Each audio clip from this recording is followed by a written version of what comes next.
Si Lorna, 38, ay isang OFW sa Abu Dhabi. 5 taon na siyang nagtatrabaho bilang caregiver. At kung tutuusin, hindi siya lumipad papuntang abroad para sa luho. Hindi siya umalis para magbakasyon, mag-shopping o magpakasasa sa pera. Umalis siya para sa 2 niyang anak, si Myra at Jace. At para sa bahay na pinapangarap niyang maitayo bago tumuntong sa college ang panganay. Nang umalis siya ng Pilipinas, umiiyak ang mga bata. Nag-promise si Lorna, "Sandali lang ito. Pag-uwi ko, may bahay na tayo." Yun ang pangakong kapit-bisig niyang pinanghahawakan araw-araw. Sa unang taon, maayos ang lahat. Maganda ang employer, steady ang sahod, at halos buong buwan ng kita niya ay diretso niyang pinapadala sa kapatid niyang si Marco sa Laguna. Si Marco, ang inasahan niyang mag-budget, magbayad ng tuition, at mag-supervise sa pagpapagawa ng bahay.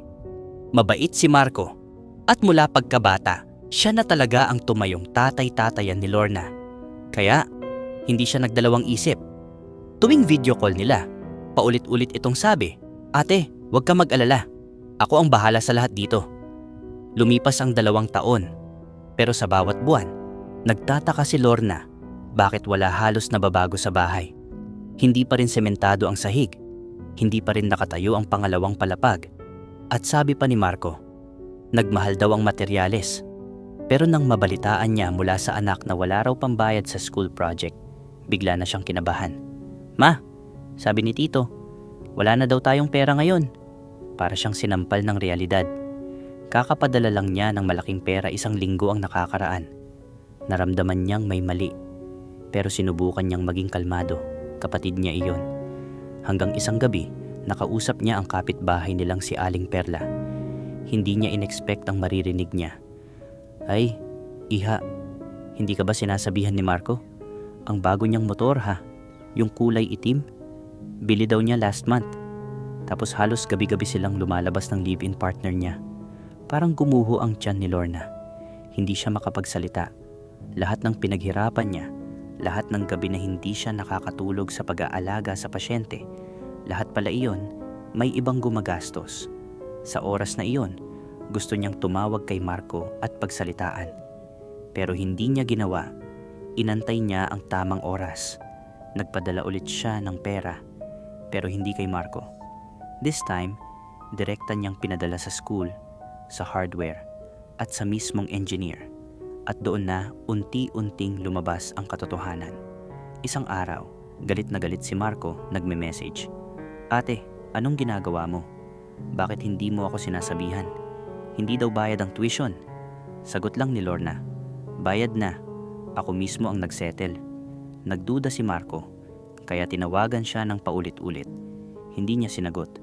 Sa halip, nag-send siya ng screenshot ng lahat ng resibo. From school, from hardware, lahat. Kasama ang mensaheng, "Kanino mo ginastos ang padala ko sa loob ng 2 taon?"